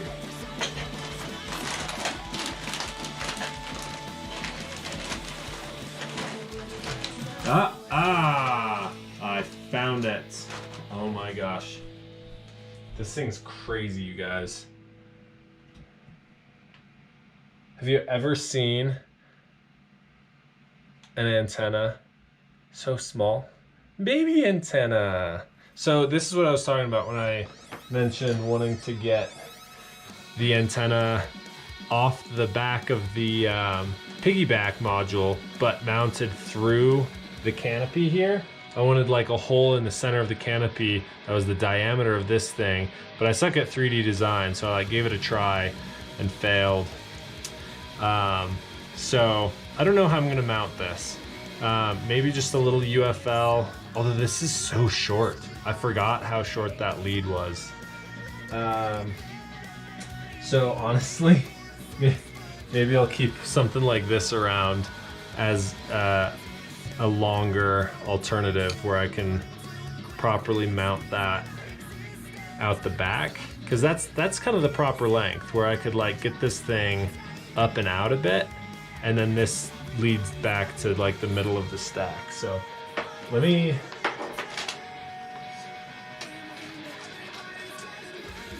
I'm just gonna hold on to these 2, and the rest is going away. I'm gonna clean up so I can sit in my chair again.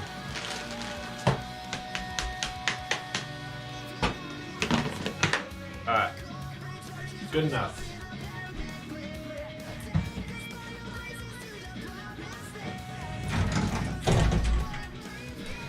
What time is it? 9 p.m. I need dinner.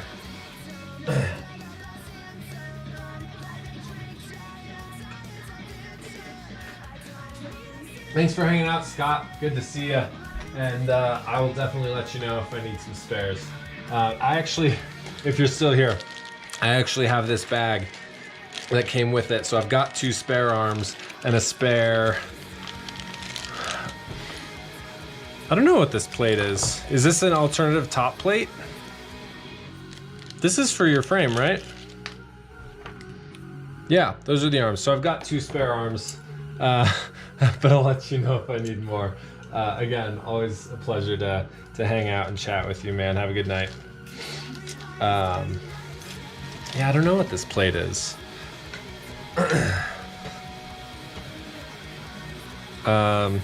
It's not the base plate. It's not the X plate. Is it like a light alternative to the X plate? I guess it could be from a totally different frame.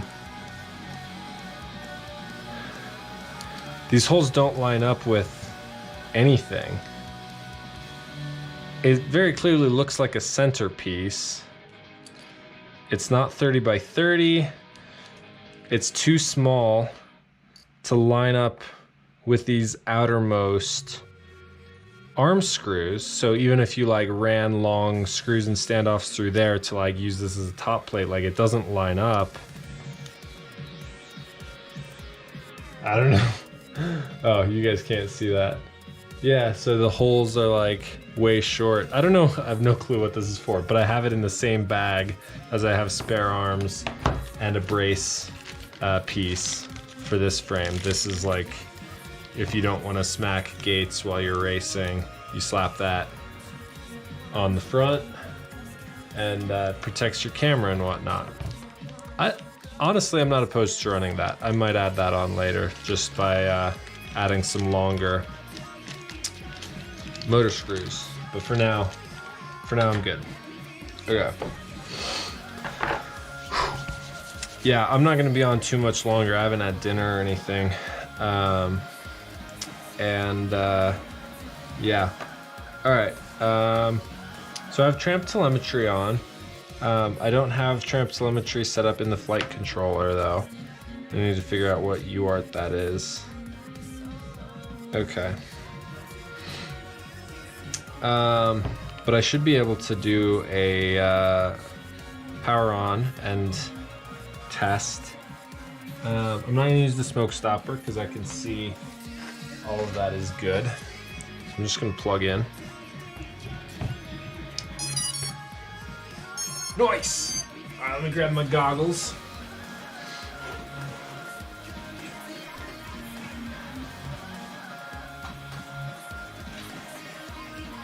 Woo!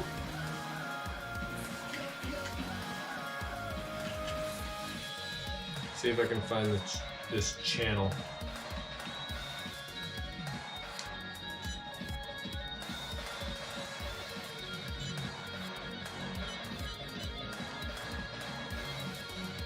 I've got video. I think I'm on the wrong channel because it's flashing. Yep, that's sweet. All right, I've got video. It also could just be the mismatch between the camera, NTSC and PAL, and the what you call it, my lighting. So let's get into beta flight.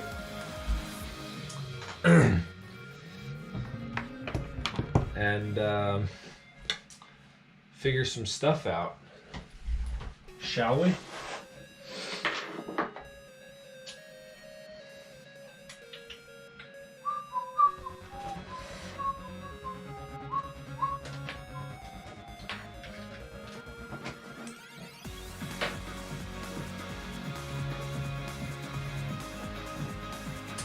Does the receiver power on with USB? No, it does not. Alright.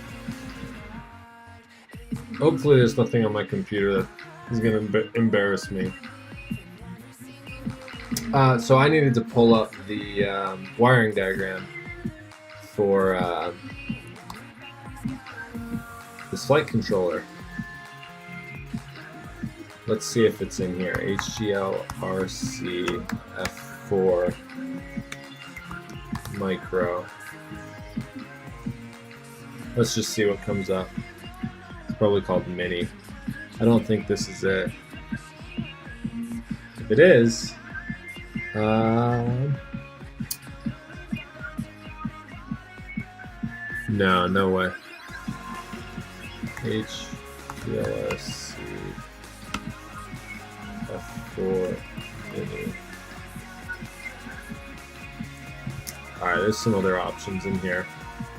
Oh, there's one other option in here. Honestly, I think that's the flight controller.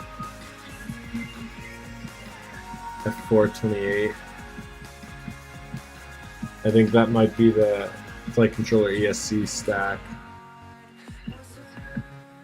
Yeah, S-Bus 3.3 DSMX. So if I can find the wiring diagram for that, or the manual for that particular flight controller, that's all I need. Yeah, that's the flight controller. I just don't have this full stack with the right VTX. Although I do have an HGLRC VTX, so flight control board D-Shop version. How is the flight controller a D-Shop version? That doesn't make any sense.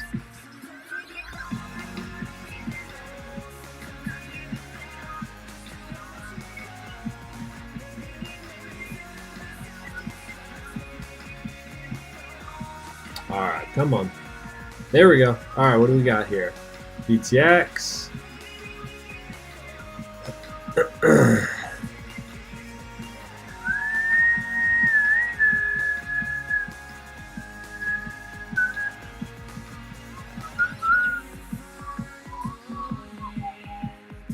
Alright, DSMX is going to S-Bus, PPM, DSMX on the receiver.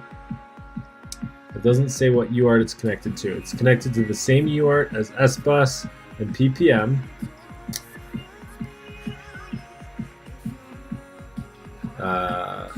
Again, ultimately not very helpful. So, oh, what happened? No, we're still good. That should be it. No? I don't know. Macs are weird in terms of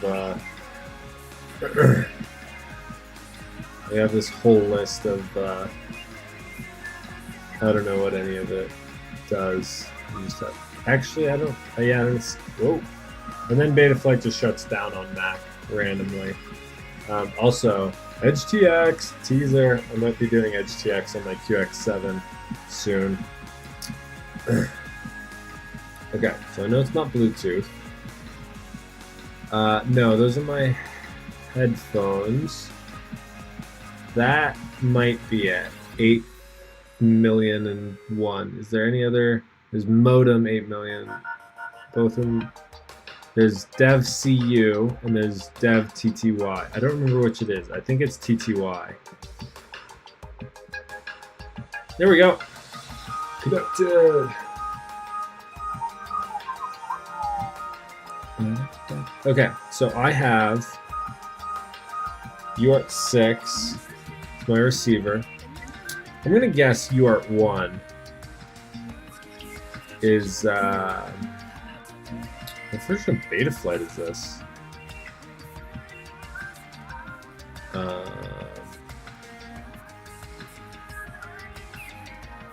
428. Shouldn't there be more lines here? VTX version RC-Train. Save and reboot. Let's see if there's a VTX table for this. VTX. Where'd you go? So this is the Jesus pop-ups. Ha! You can find a VTX table here. Isn't that just lovely? Zeus Nano 350.json. Do I have to download it? Can I copy it? Download. Okay, sure. That's sketchy. Oh, and we've disconnected. Connect. How are our ports looking? Got Tramp on UART 1. We'll give that a shot. Okay, so now VA transmitter, load from file, right? See if this works. What do I have in the downloads? VTX.json, okay. Downloads. Zeus Nano. Double click. How we doing? Value 400, label 350. Okay, sure. Okay. And save, I guess. And now, pull on my radio. Why does this keep popping up? Minimize that. There we go. I've been going for almost 2 hours. Oh, also. Okay, that's fine. Alright. So. I should be able to manually set this in here, right? If I want to go to race band 4, power 100. Low power disarm might be a good idea on this guy until first arm.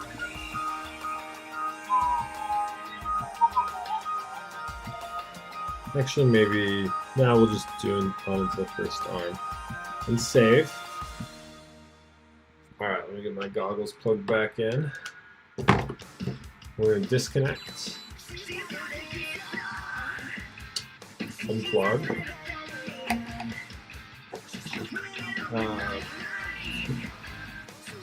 Oh, I don't know if that band and channel thing will save. I don't know how VTX tables work, because basically when VTX tables became a thing in Betaflight, I swapped over to using the My VTX control. But we're about to find out, I think. Why is that not bound? Is my first question. It should be bound. Dang. Okay.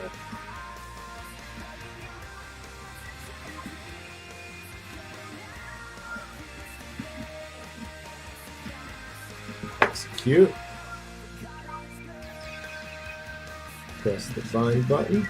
Well, that does its thing. Nope, we're not on. Oh wait, no, that's race. We're still apparently on race 1. Despite the fact that I tried to set it to race 4. Binding okay. Okay, so it says we're bound. So close that. So are we bound? Should be solid green when it's bound, right? Do I need power cycle? Try power cycle. Nope. But unbound. Cool, cool, cool, cool. Fine. Ready to execute.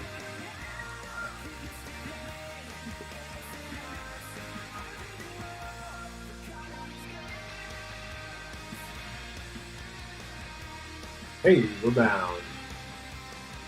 Okay. So now, let's see.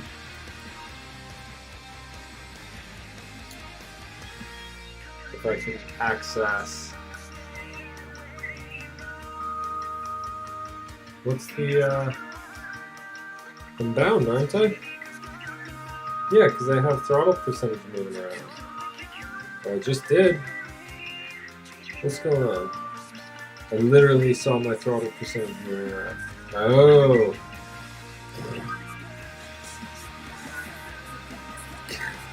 How's this gonna work then? So 50% throttle.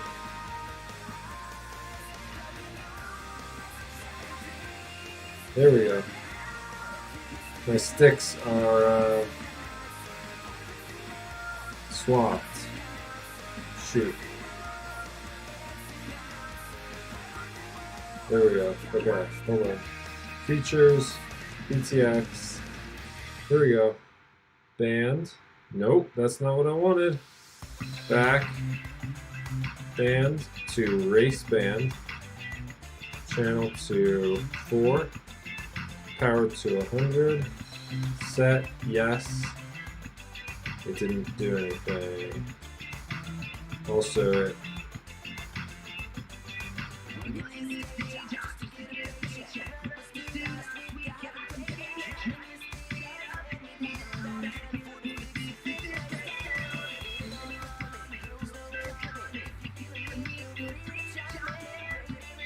Confirm. Yes. Okay, it's not working. So it's probably the wrong UART. I just don't want to deal with VTX tables, even if it's easier. I have seen 4.3 and it is pretty nice, but the fact that I don't have to think about VTX tables with Crossfire my VTX is even better. All right, so we're trying UART 3 for Triumph telemetry. Save and reboot. Next. Video transmitter. I mean, overall, this was pretty easy. Like, I didn't really have to do...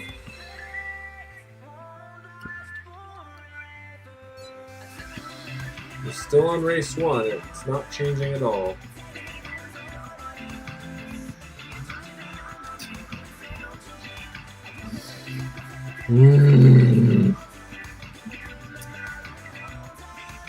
Device ready? No. Okay. Do I need to solder that wire to a different pad? Could I solder it to the S-Bus pad, or like DSMX should just be one of the UARTs, right? I don't really know. Make sure that VTX isn't getting too hard. Alright. Just disconnect.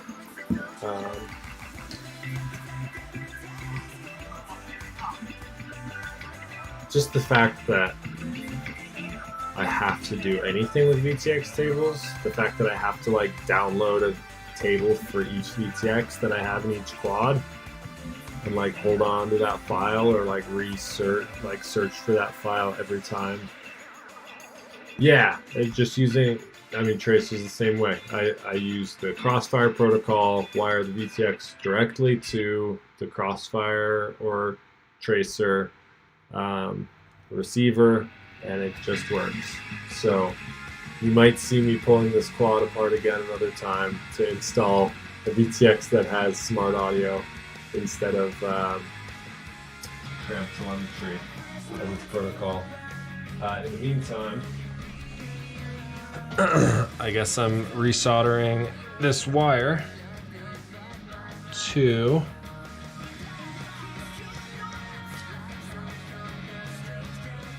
hold on.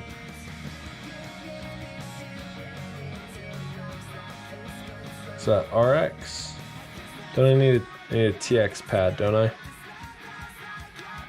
I can't read any of these labels. Back to the wiring diagram. Okay, that's for the VTX. Here's for the stack. So, I have my Crossfire connected to 6, so that's TX6 and RX6, so the pad right next to that is TX3 and can be used for Triumph telemetry. TX3, RX3, and then, yeah, that must mean S-Bus, DSMX, and PPM. The only choice for those is that they're a part of UART1, but it wasn't working. Oh well. Okay, so I just need to solder it right next to my Crossfire on TX3, and that should work. Give that a shot. I really need to set up like hot keys so I can swap scenes, but I don't have that.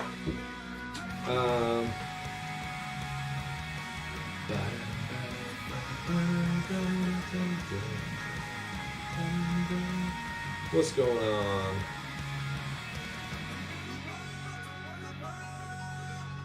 Alright, nothing's going on.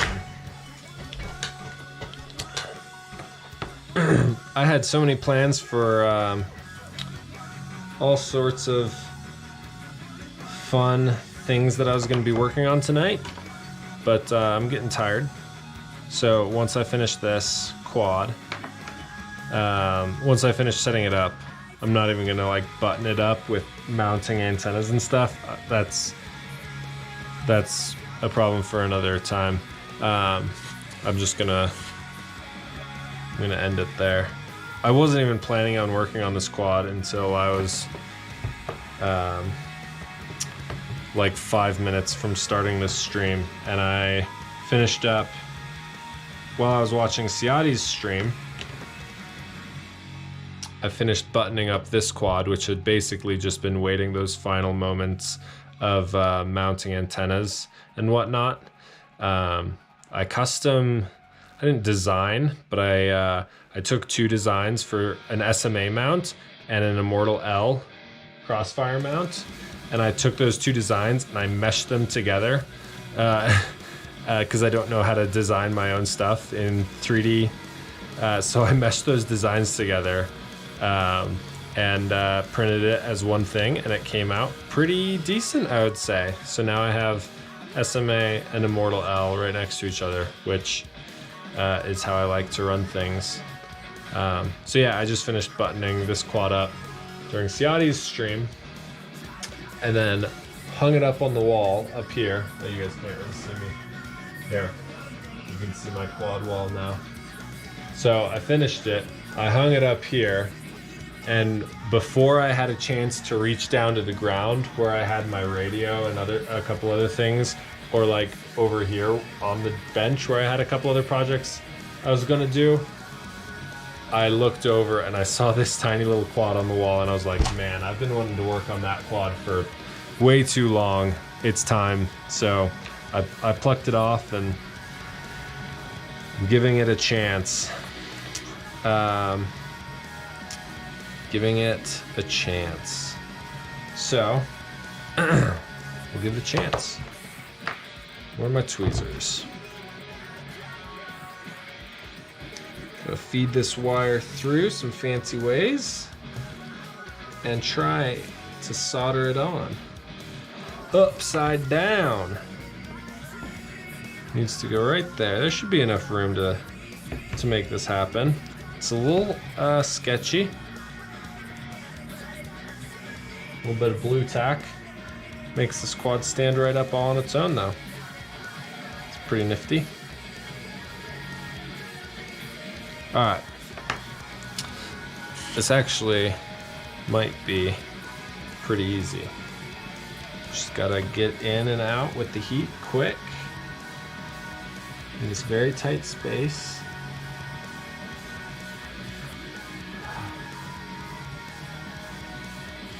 Honestly, I think that did it. How good. Alright, hopefully I didn't fill this motor up with blue tack. Nope, it's all good. Sweet! I think that's all it took. Alright, we gotta... so that was TX3. Oh, it should already be set to TX3 in beta flight, right? Wasn't it?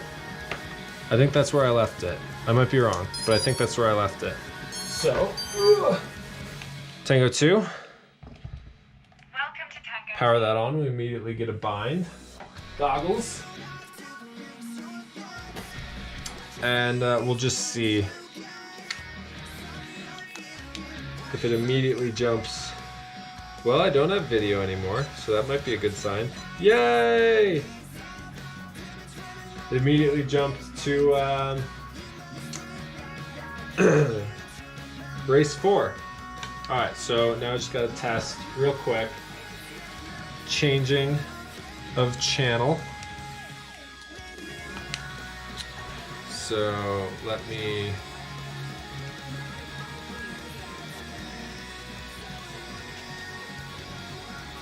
Hold on. How do I get into... The controls are backwards. So how do I get into... It's yaw left.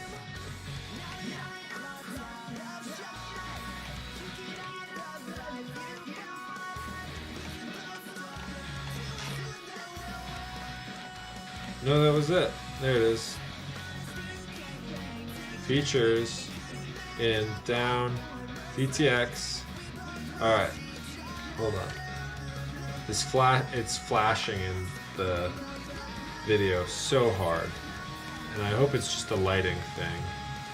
Okay, so I'm just gonna change to 5. Set. Yes. We lost video. I go up to 5. I regain video. Alright, cool. So now I'm gonna go back to 4, because that's where I like to keep it. Lovely. Okay.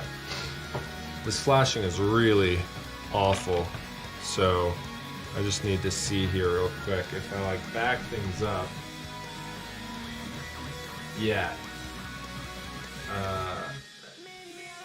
Yeah, it's good. Okay, it's just that overhead light is awful, but when I point it like across the room, the flashing goes away. So it's just a desync with the camera and the lighting in here. Okay, cool. Let's cancel out of this. Save and exit. There we go. I wonder if I have ARM set up. Hold on, where's my throttle? Yep, it arms. I just have to hold the pitch stick down because my controls. Oh, you guys can't see anything. Hi. Sorry. Yeah, my this is my throttle apparently now, which is less than ideal. So yeah, let's finish setting that up in Betaflight, I guess. So I can disconnect the goggles and bring this puppy over. I might just quickly put the canopy back on and then figure out how I want to mount the antennas later, but not fully decided on that.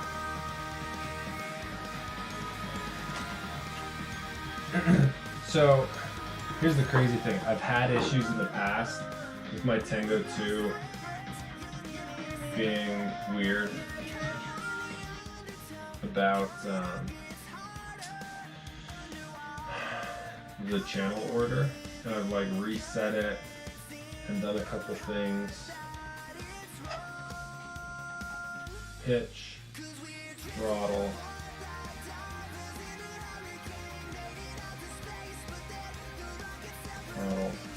roll, yaw. Roll and yaw are correct. It's just pitch and throttle. So it's T-A-E-R. Enter. Save? Nope. Really?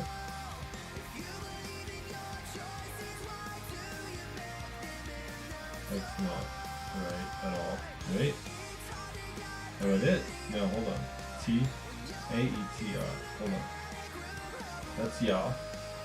That's roll. That's pitch. That is right. A-E-T-R. Why is it A-E-T-R? It's never been A-E-T-R. I don't know. It's working. Double check. Throttle. I don't know why it's going so slow. Probably just the USB connection. CPU load only 5%. Cool. That's throttle. That's yaw. That's roll. And that is pitch. Just how I like it. Cool. Double check if that is saved. And what else? What else do I need to do? I don't remember if I set my rates on here.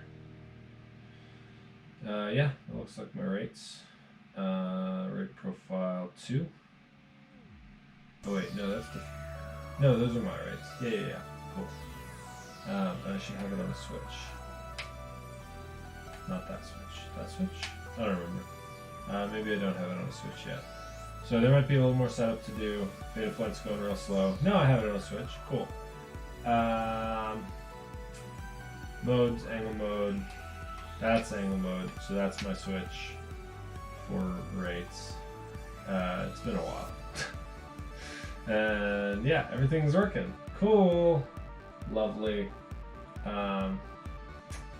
Betaflight just sucks. Yeah, link quality, throttle percentage, fly time, voltage. Oh, you guys can't see any of this. I'm a terrible streamer. I'm just working in Betaflight real quick.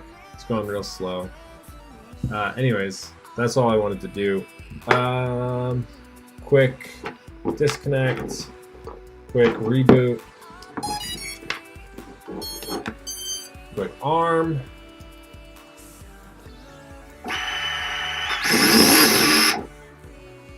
Okay. That's good enough for me. Let's see. Let's unplug it. And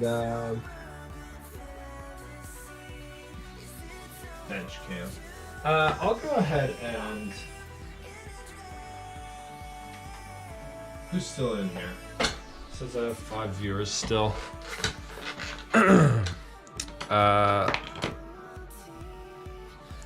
I'm gonna go ahead and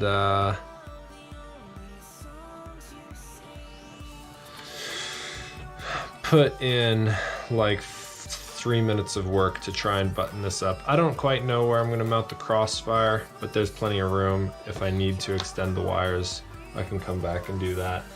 But I'm gonna mount the camera back in the pod here and try to mount the pod back on the base plate. And then we'll call it there. Deal? Cool. Come on. This pod being printed out of nylon by my friend Eugene from back in North Carolina, I believe, was the one who printed this for Scott. Oh boy, oh no. Why do we have wobbly camera? I might need to get some hot glue in there. That's frustrating. Oh no. Yeah, I feel like that's just gonna cause jello in flight. Although it might be squished down enough by the pod. Let's see.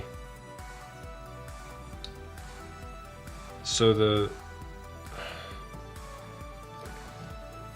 no, that's, I mean, it does. It definitely does. Seemingly. Yeah, that might be okay. It might be okay. Can always squeeze some hot glue in there later. I think that's gonna be okay. Are those aren't my camera bolts, are they? Yeah, must be. Those are really long. Those can't be my camera bolts. Where are my camera bolts? These must be my camera bolts. Weird. Alright. Let's bolt this camera in.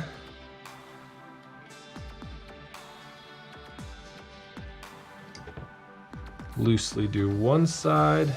The other side already looks like it's lined up, so I should just be able to go in without any adjustments.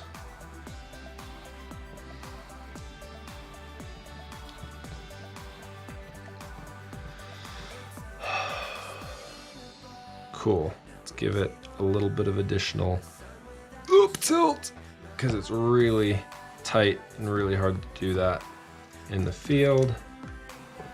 Tighten down both sides, but not too much, but definitely enough. Nice. All right. So then the bottom, whoops, we're stuck. The blue tack. Let's get any excess off.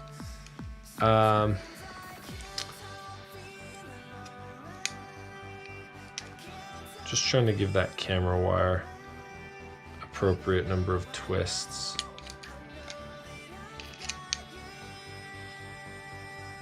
One more.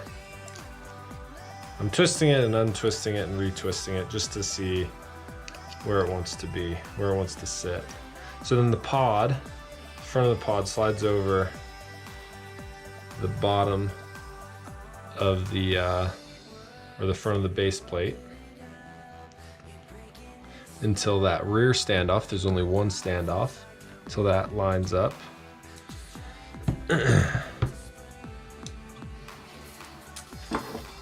And you screw it in.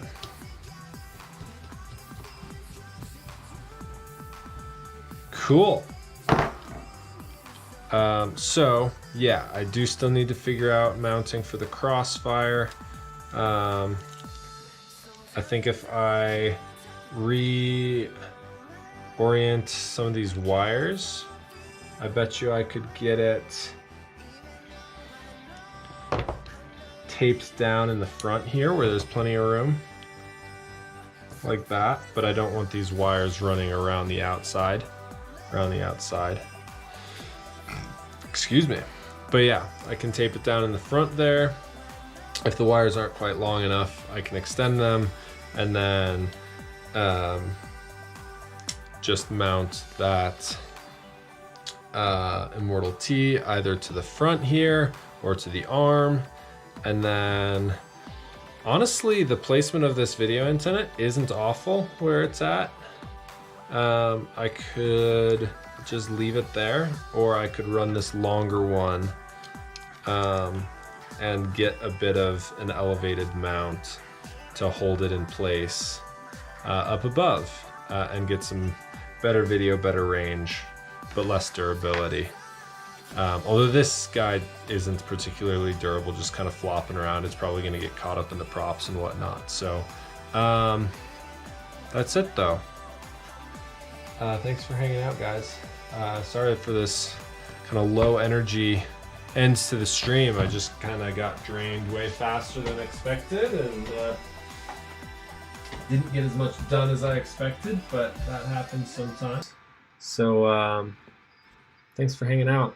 Y'all that have stuck around are awesome people. I love every single one of you, and I hope you have a wonderful rest of your day, whatever time of day it is, wherever in the world you live. And that's it. I'm gonna pull up. No, I'll just let this music run. Let this music run out. Bob Noxious, right in time to watch me sign off. I'm headed to bed pretty soon. So rewatch it, man. We just the 3-inch over here, this little 3-inch racer, kind of reconfigured the whole stack mounting and swapped the DTX in that, and everything went according to plan. Realistically, it just took some finagling. So I love y'all. Have a good night, and I'll catch you on the next one. If you want to be notified whenever I go live, join my Discord. There's nothing really going on in that Discord. The more people that join, the more that will be going on. To get there, you just go to fpvmentor.com. I'll drop a link for that real quick for y'all, and that's it. Hold on, fpvmentor.com. I'm just going to give you the link tree, which is right here. And click that, go follow me on social media, join the Discord mostly, because that's where you'll see notifications for future live streams, and we can keep hanging out like this. So y'all have a good night, stay real, see you next time, bye.